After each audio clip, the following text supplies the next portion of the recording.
নমস্কার, all in one at the dream pie আপনাদের সকলকে অনেক অনেক স্বাগত জানাই।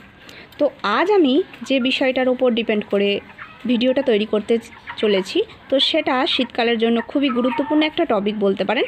সেটা হলো আমাদের গ্রীষ্মকাল বা বর্ষাকাল বা অন্যান্য সময়ের মতো যদি আমরা শীতকালেও টান টান করে মুরগিকে ফিড দিই, সেক্ষেত্রে মুরগির কী কী সমস্যা হতে পারে, গ্রোথের ওপর কতটাই বা এফেক্ট পড়তে পারে, এই সমস্ত নিয়েই আজকের আমার প্রতিবেদন।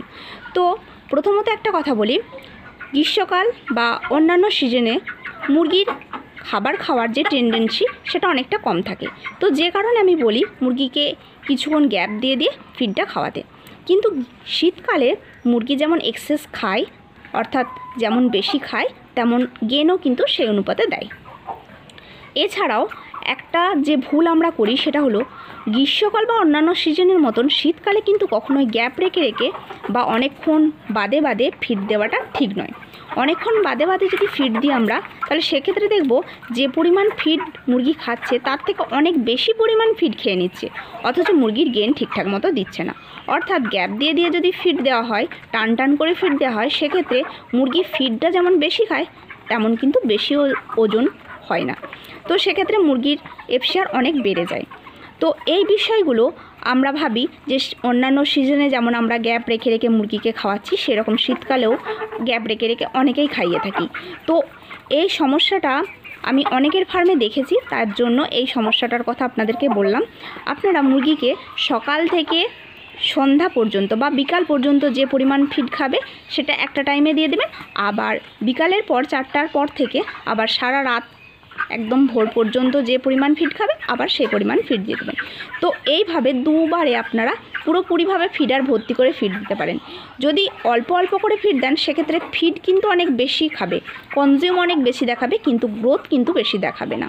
এছাড়াও আরেকটা সমস্যার কথা বলি, সেটা হলো দেখবেন আমাদের টান টান করে ফিড দেওয়ার ফলে মুরগি ফিড দেওয়ার সাথে সাথে একদম গলা ঝুলিয়ে প্রচুর পরিমাণে ফিড খেয়ে নেয়। প্রায় একটা পাখি 200-300রও বেশি ফিড খেয়ে নেয়। 200-300রও বেশি ফিড খেয়ে নেবার ফলে তাদের যেমন গলার যে খাদ্য থলি সেটা অনেক বড় হয়ে যায়, এবং গলা ঝুলিয়ে ফিড খাওয়ার ফলে মুরগির বৃদ্ধি যেমন ব্যাহত হয়, তার সাথে সাথে আরেকটা যে প্রবলেম আসে সেটা হলো লুজ ড্রপিংয়ের সমস্যা। আমরা যদি টান টান করে মুরগিকে ফিড দিই, তো সেক্ষেত্রে মুরগির লুজ ড্রপিংয়ের সমস্যা কিন্তু কখনোই যায় না। অনেকে আমরা এটা জানিই না যে 24-25 দিনের পর বা 30 দিনের পর মুরগি হঠাৎ করে গুড়ের মতো বা একদমই পাতলা পায়খানা করতে থাকে। তো এই পায়খানাটা কী জন্য করছে, আমরা বিভিন্ন রকম লিভার টনিক খাইয়ে থাকি, বিভিন্ন রকম আয়ুর্বেদিক গাছপাতা এই সমস্ত খাইয়ে থাকি মুরগির যাতে এই পায়খানার সমস্যাটা ক্লিয়ার হয়, কিন্তু দেখা যায় এই লুজ ড্রপিংয়ের যে সমস্যা সেটা বরাবর থেকে যায়। আর এই লুজ ড্রপিংয়ের সমস্যা থাকলে লিটার কোয়ালিটি সেটা অনেক খারাপ হয়ে যায়। তো স্বাভাবিক কারণে মুরগিটাও খারাপ হয়ে যায়। এছাড়াও লুজ ড্রপিং করে করে মুরগির শরীরের মধ্যে অনেক রকমের সমস্যা দেখা যায়। তাছাড়াও ইমিউনিটি পাওয়ারটাও অনেক লো হয়ে যায়।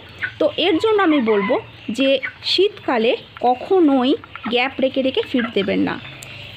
লুজ ড্রপিংয়ের সমস্যা যদি আপনি টান টান করে ফিড দেন, সেক্ষেত্রে কোনো দিন লুজ ড্রপিংয়ের সমস্যা আপনারা সমাধান করতে পারবেন না। তো এর জন্য সর্বদা আপনারা 2বার অথবা 3বারে পুরোপুরিভাবে ফিডার ভর্তি করে ফিড দিন। সারাদিনে যেন ফিডের কোনোভাবে ঘাটতি না হয়, কারণ শীতকালে ফিড যেমন খাবে মুরগি তেমন আপনার কিন্তু ঠিকঠাকভাবে গেনও দিয়ে যাবে। আর একদিন যদি ফিড অফ করে দেন বা টান করে দেন, সেক্ষেত্রে মুরগিটা ওই যে ফিড টানটা হয়ে গেল সেটা কিন্তু বরাবরই রয়ে যাবে। দেখা যাবে এক্সেস ফিড খেলেও এক্সেস গেন কিন্তু আসছে না, এফসিআর খারাপ হবে, আপনার রেজাল্ট খারাপ হবে। তো এফসিআর রেজাল্ট এগুলো যাতে খারাপ না হয়, মুরগি যাতে ঠিকঠাকভাবে বাড়ে, ঠিকঠাকভাবে তার বৃদ্ধি হয়, বৃদ্ধি যাতে কোনোভাবে ব্যাহত না হয়, তার জন্য মুরগিকে প্রতিদিন একদম যেমন ফিড খাবে পাখি ঠিক সেই রকম অনুযায়ী ফিডটা দিন। তো ধন্যবাদ, এখানেই আমি আমার ভিডিওটা শেষ করছি। আর আমার ভিডিও যদি আপনাদের জন্য ইউজফুল হয়ে থাকে তাহলে অবশ্যই ভিডিওটাতে একটা লাইক কমেন্ট করে দেবেন।